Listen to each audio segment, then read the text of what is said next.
How is everyone? Have you ever seen the offset function in Excel and thought, I have no clue what this does? Because if so, you're not alone. I feel like everybody has seen it, but not really too sure what it even is. It's one of those functions that looks a bit out of your depth and maybe a bit intimidating, but it's incredibly powerful if you know how to use it. Today we're going to break it down. So I'm going to start with the syntax. I'll say equals offset, and basically it starts at a cell. You choose the cell. This is the reference. And then it moves a number of rows and columns and returns whatever it finds. You can also tell it how many rows and columns wide that the result should be. To demonstrate this, I'm going to say our reference is B2, our rows is 2, and columns, we're going to say 0. So here, what I did was, I started with 1200 in B2.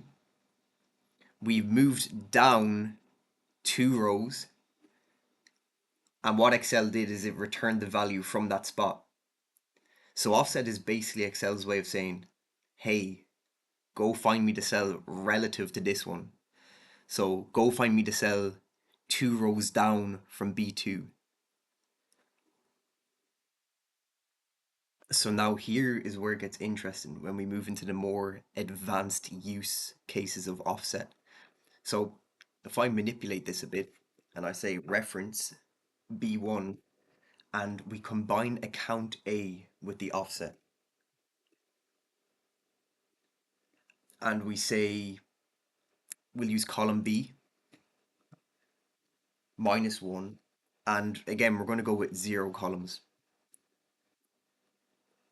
Now essentially what this does is instead of typing the exact row manually, I can combine the offset with the count A, and this lets me always return the last value in the sales column here.